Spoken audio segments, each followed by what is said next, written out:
Dhing FRU হস্পিটেলত উত্তপ্ত পৰিস্থিতি।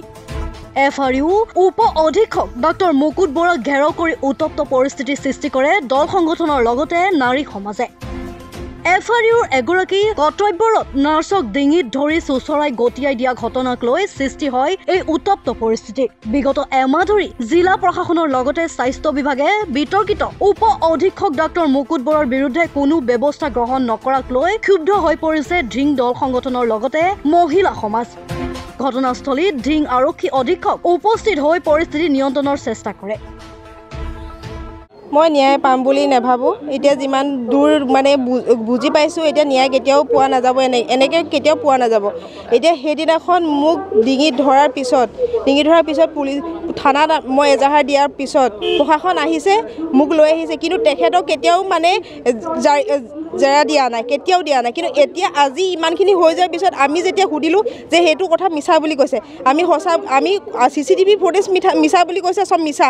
তো আমি ক'লোঁ কেনেকৈ মিছা হ'ব, আমি নিজে দেখিছোঁ, এজন আছে মোৰ লগত, তো তেখেতে নিজে দেখিছোঁ বুলি কৈছে, তথাপিও কৈছে মিছা। এতিয়া সি ভয়তে ভয়তে তেখেতে পুলিচ প্ৰশাসন মাতিছে। কি কাৰণে মাতিব লগা আছে? এতিয়া ভয় কৰিছে তেওঁ মিছা কথা কৈ ইমান দিনে পলাই আছিলে, আৰু আজি আহিছে পুলিচ প্ৰশাসন লগত লৈ আহিছে।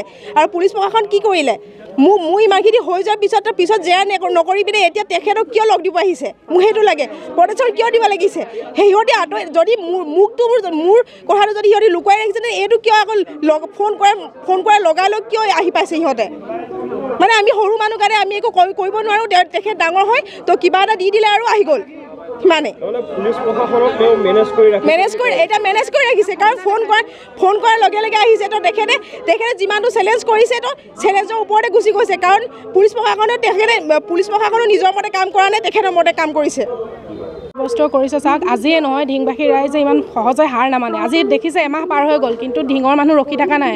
এমাহ নালাগে, এবছৰ যদি তেওঁক ইয়াৰ পৰা ট্ৰেন্সফাৰ নিদিয়ে, আমি সদায় ওলাই আহিম, প্ৰতিবাদ কৰিমেই, দৰকাৰ হ'লে ৰাস্তা বন্ধ কৰিম, দৰকাৰ হ'লে তেওঁৰ অফিচত তলা ওলমাব লাগে, যি কৰিব লাগে আমি তাকেই কৰিম। তেওঁ ঘৈণীয়েকৰ পাৱাৰ দেখুৱাই পেলাই, ঘৈণীয়েকৰ আচলৰ তলত মানে আচলখনৰ ইমান পাৱাৰ নাই যে ঢিংবাসীৰ ওচৰত আহি তেওঁ ক্ষমতা দেখাবহি।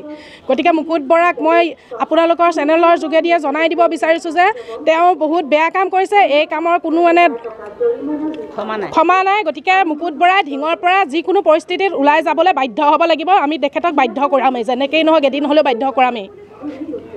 আশীৰ্বাদ তেওঁ লৈ আছে। আমি তেওঁৰ বিষয়ে আজি এমাহ ধৰি প্ৰতিবাদ সাব্যস্ত কৰি আহিছোঁ। এই ভণ্টিগৰাকীয়ে ডিউটিও কৰি আছে, নিজৰ কামো কৰি আছে, কিন্তু তেখেতে লুকাই চুৰ কৰি অহাৰ বাবে পিছতো আজি আমি তেখেতক পোনপটীয়াভাৱে সুধিলোঁ যে কিয় এনেকুৱা হ'ল। তেওঁৰ সন্মুখতে গোটেই নাৰ্ছসকলে তেওঁ কৰা অশালীন ব্যৱহাৰ, যিখিনি আমি আপোনালোকৰ আগত এতিয়া ক'ব নোৱাৰোঁ, ইমান বেয়া ব্যৱহাৰ কৰে, ইমান অশালীন মন্তব্য। তেওঁ কৈছে মই বাপেকীৰ দৰে। বাপেকে তেনেকুৱা মন্তব্য কৰিব পাৰে নেকি? আৰু দ্বিতীয়তে হ'ল কি, তেওঁ এতিয়াও যে দপদপাই থাকিব পাৰিছে, কিয় পাৰিছে সেইটো নাজানো।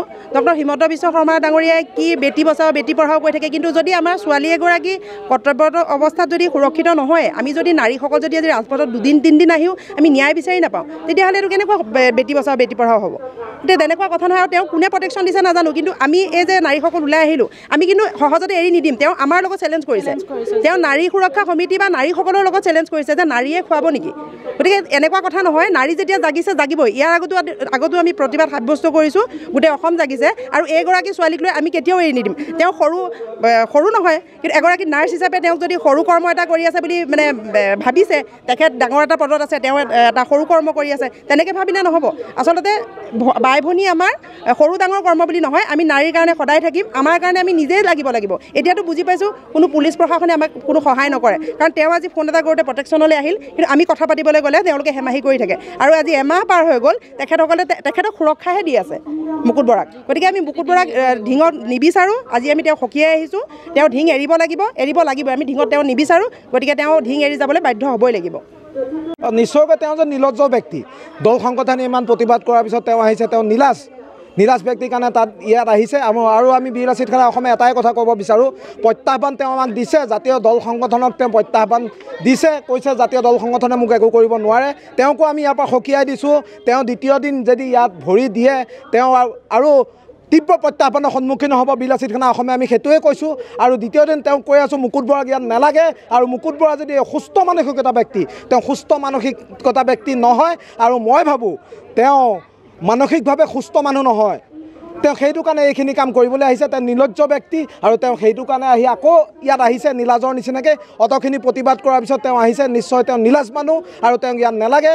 আমি বীৰলাচিত থানা অসমে এটাই কথা ক'ব বিচাৰোঁ, মুকুট বৰা যদি দ্বিতীয় দিন ইয়াত আহে তীব্ৰ প্ৰত্যাহ্বানৰ সন্মুখীন হ'ব আৰু আমি তীব্ৰ প্ৰতিবাদ সাব্যস্ত কৰিম। স্বাস্থ্যমন্ত্ৰী অশোক সিংহলৰ নিয়ন্ত্ৰণত বৰ্তমান সময়ত স্বাস্থ্য বিভাগটো নাই নেকি? কাৰণ স্বাস্থ্যমন্ত্ৰীগৰাকীয়ে নিজে কৈছিলে যে নাৰীৰ ওপৰত যিটো নিৰ্যাতনৰ ঘটনা বা অপদস্থ কৰাৰ ঘটনা যিটো সংঘটিত হ'ল, মুকুট বৰাক বিহিত ব্যৱস্থা গ্ৰহণ কৰা হ'ব, কিন্তু স্বাস্থ্যমন্ত্ৰীগৰাকীয়ে ক'ব লাগে ক'লে, কিন্তু আজিলৈকে কোনো ধৰণৰ ব্যৱস্থা গ্ৰহণ কৰা নহ'ল। কিয়? স্বাস্থ্য বিভাগটো আমি ভাবিম এটা ফোপোলা স্বৰূপ এটা, তেওঁলোকে ঢাক ঢোল বজাই আছে। স্বাস্থ্য বিভাগৰ পৰিৱৰ্তন হৈছে, উন্নয়ন হৈছে, আমি দেখিছোঁ একো হোৱা নাই। কাৰণ স্বাস্থ্যমন্ত্ৰীয়ে যেতিয়া ঘোষণা কৰিছে তদন্ত হ'ব লাগে, তদন্ত প্ৰতিবেদন এতিয়ালৈকে আমি পোৱা নাই। মানে তেওঁলোকে ভুৱা তদন্ত কৰিছে, তেওঁ কোনোবাই ৰক্ষণাবেক্ষণ দিছে, তেওঁ কোনোবা ওপৰ মহলা মানুহৰ ৰক্ষণাবেক্ষণত তেওঁ আজি আহিছে ইয়ালৈ। স্বাস্থ্যমন্ত্ৰীয়ে যিটো ঘোষণা কৰিছে এই ফুটুকাৰ ফেনত পৰিণত হৈছে। আৰু স্বাস্থ্যমন্ত্ৰীক আমি ইয়াৰ পৰাই ক'ব বিচাৰোঁ যে তেওঁ ক্ষিপ্ৰগতিয়ে তদন্ত কৰিব লাগে আৰু মুকুট বৰাৰ ওপৰত বিহিত ব্যৱস্থা ল'ব লাগে। তেওঁ ওপৰলৈকে হাত আছে বুলি নিজে গপচত বহি আছে। মুকুট বৰা তেওঁক আমি কৈছোঁ, আমাক তেওঁক প্ৰয়োজন নাই ঢিঙত। তেওঁ কি কাৰণত আছে নাজানো। আমি সংগঠন আহিছোঁ, সংগঠনে সকলোকে কৈছোঁ যে তেওঁক আমাক প্ৰয়োজন নাই, তেওঁ ইয়াৰ পৰা গুচি যাব লাগে। আমাক বেলেগ তেওঁ সলনি বেলেগক দিব লাগে, আমি সেইটোৱে বিচাৰোঁ, বেলেগ একো নিবিচাৰোঁ। তেওঁক আমাক প্ৰয়োজন নাই। তেওঁ অশ্লীল ব্যৱহাৰ যেনেকুৱা তেওঁ ব্যৱহাৰ কৰিছে, আমাক বহুত নাৰ্ছে কৈছে, আমি সেয়া ভাষা এতিয়া ক'ব নোৱাৰোঁ। আৰু তেনেকুৱা মানুহক আকৌ এজনী নাৰীক গতিয়াই উলিয়াই পেলাই দিছে। তেওঁক আমি এতিয়া কি ক'ম আৰু, ক'বলৈ নাই। আমি তেওঁ তেনেকুৱা মানুহ আমাৰ ঢিঙত প্ৰয়োজন নাই, কোনোদিন নেলাগে। তেওঁ ইয়াৰ পৰা ট্ৰেন্সফাৰ লৈ যাওক, মোৰ সেইখিনিয়ে কথা। ঢিঙৰ পৰা জয়দেৱ দাসৰ ৰিপৰ্ট, মাই নিউজ এনি।